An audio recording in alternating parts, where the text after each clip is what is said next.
Hi, I thought I would share with you some other divinatory tools that I use other than tarot and oracle. I'm really curious what people are using in their practice, so I thought I would share, and if anybody wants to share their different tools, it would be awesome to see. So I have two of them that I use are pendulums. I have this snowflake obsidian one. It's a small one, very light. And this one is a bit of a rascal pendulum.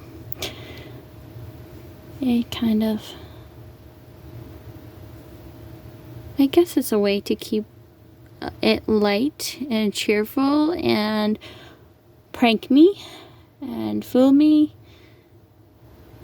And yeah, it also has a tendency to disappear on me and then appear in the strangest of places. One time I took it to Kapapa. It's a cedar forest, and I feel like that forest is so magical. Love to go there usually at least once a year. And I brought it along. I was just kind of looking for random things with it, just having fun. And then I got back to the car and I had it like in my hand, like wrapped around my fingers the whole entire time. Got back to the car and it was nowhere to be found. And I was pretty devastated because I have a connection to this one.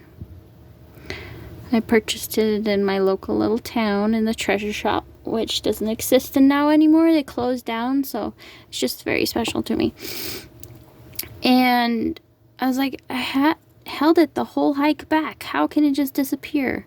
And we checked all the pockets on my jacket, my husband's jacket, everywhere. Turned them inside out and everything. It was nowhere to be found. And I was like, we're gonna have to go back soon and bring another pendulum and try to find it. And then I think it was like 2 weeks later, something came up, we couldn't go. And 2 weeks later, my husband reaches inside his pocket, and that's where it was. Don't know how it got there. We checked all our coat pockets. Yeah, so this pendulum has also helped me find a hummingbird. I have like 13 hummingbird feeders every summer, and there was a sickly one and the others were picking on it, so I had brought it in to try to revive it and try to bring it through. And it had flown in our house somewhere and I couldn't find it, and I used a pendulum to track it down. And that time it was serious, and it located that little hummingbird in no time. So then this one, I haven't had it as long. When I heard that the treasure shop here in our town was closing down, I purchased this one. And it's labradorite. Not much sheen to it. It's a pretty dull one. But for some reason, it caught my eye, and it's a lot heavier. And I find it is more serious and less of a trickster. So those are my two pendulums. They're both special and precious to me. The next tool that I use these mainly for my month, for the whole year reading. They're OM staves, and I made them myself out of birch twigs that I collected. And I'm not fluent in OM. I have to look at a cheat sheet. But I still enjoy. And one day I will have them all memorized. And this is the extended, like, yeah, like extended version of it that I created. Like, these ones are not in the older one. But they're fun. And I love them. They're extra special because I created them. And I keep them in this little bag that I sewed.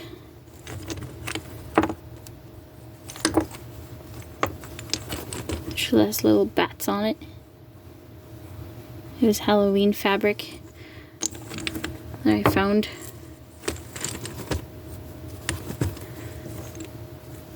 It would have a place to put strings in to tie it up, but I haven't done that. Let me see. I don't know if I have my cheat sheet anywhere. Don't think so. But yeah. I love these. Don't have a rune set yet. Maybe one day I will create myself one. I love making things. Then I have played around with Tassomancy, and that's my little cup that I got at a secondhand store. Works great.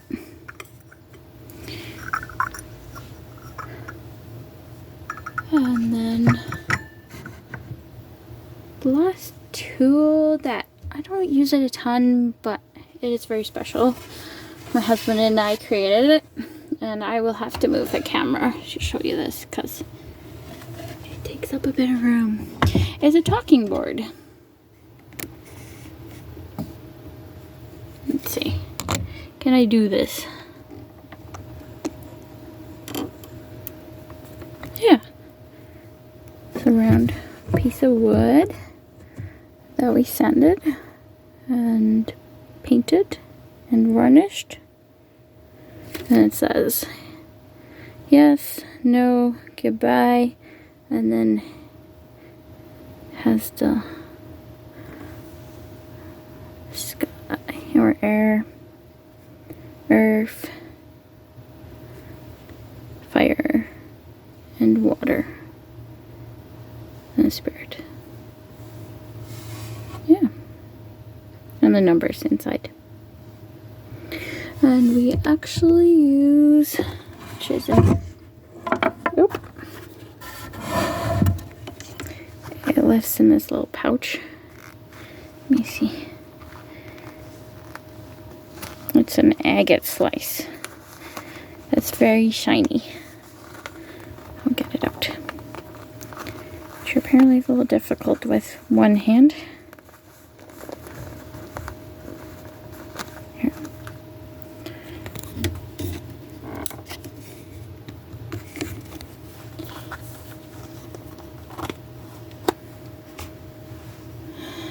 There's the agate slice. It actually works really good. And I generally do this with my husband.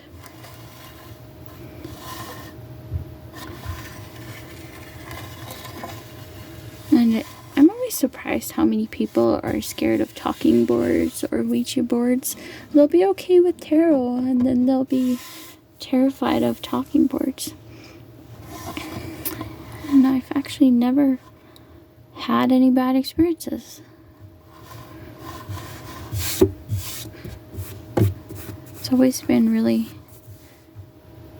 a good experience, but I think it's how you approach it and what purpose you're using it for. And if you're respectful and loving. Yeah. So those are some of my other tools. Put this back in here.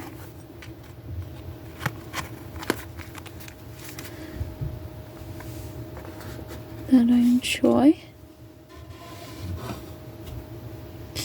Get this out of the way.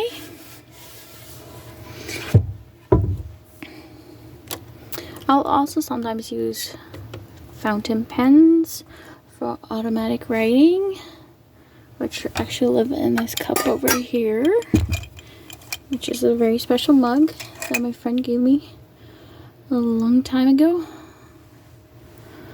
And it's fallen down several times and been glued back together. And I don't really trust it with hot liquid anymore. I'm scared the handle will break when I'm drinking something hot. So now it holds my fountain pens.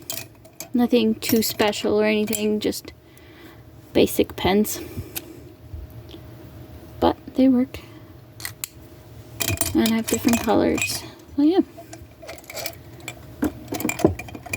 Some of my tools that I use. Well, it was nice sharing with you guys.